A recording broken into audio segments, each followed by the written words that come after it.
Batman, Mask of the Phantasm, the only Batman movie of the 90s that's actually about Batman.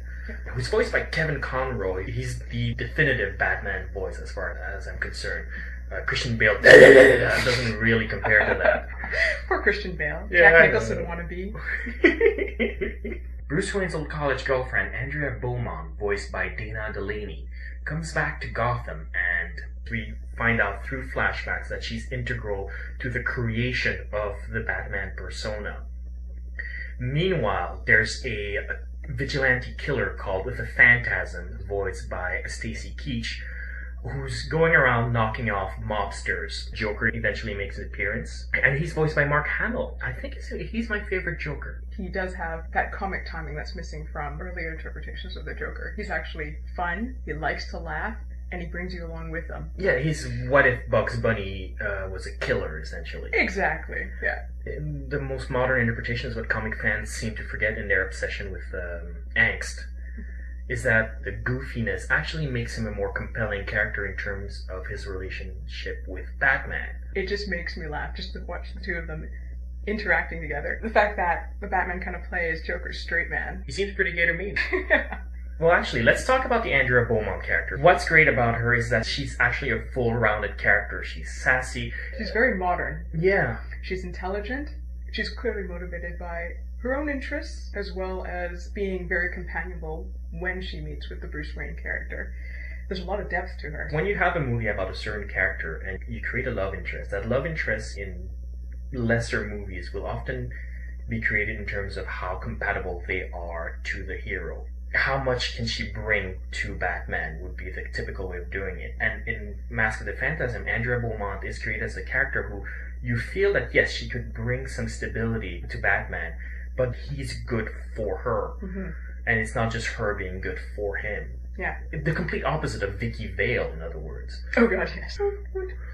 The mystery involving the Phantasm is also fascinating. First of all, what I love about the movie is that it plays fair. Before the end of the movie, you will probably have guessed who the Phantasm is, because it doesn't cheat. It's not somebody arbitrary. It couldn't be anybody. It's nice because you get a very strong introduction to each of the players, and that kind of leads up to you finally figuring out and making the connection, like, oh, this is the Phantasm. And then it makes perfect sense. It's like, why didn't I see that earlier?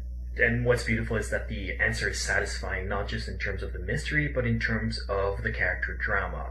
The Phantasm turns out to be a foil for Batman, like most Batman villains, in fact. Yeah, and that makes it, again, that makes it satisfying. The idea that it's not just an arbitrary bad guy thrown in there for the purpose of showing, oh, how great the Batman is. It's not just a big introspective mystery movie. It's not a Tim Burton movie, you know? At one point he finds himself fighting the police, and that's really exciting because having Batman fight people that he can't harm and having them shoot at him, and as an audience, especially if you were young as I was when I first saw the movie, as a kid, you're going, oh no, policeman, don't do this. Exactly. Don't you know who that is? Exactly. He's going to help you. But what I find amazing is how quickly the police assume that the Batman would be killing people. I know that they've always been suspicious.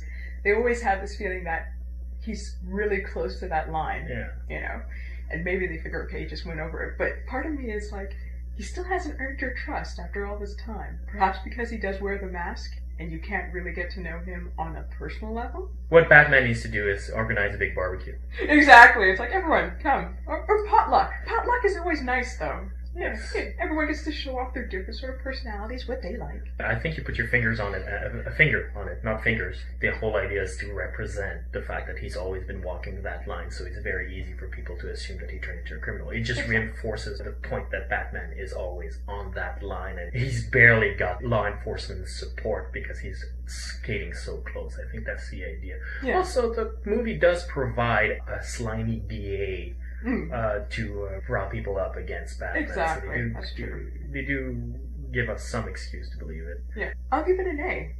I like the fact that I get to see sort of the evolution of Batman, his creation, watching his development contrasted to that of the Phantasm and compared, because they're very similar in many respects, as you'll see once you watch the film.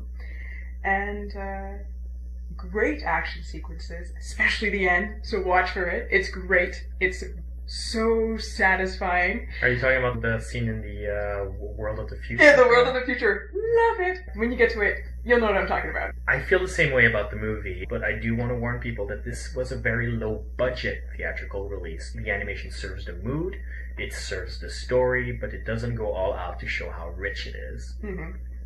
Because it's not rich at all. No. It's gritty. Yeah.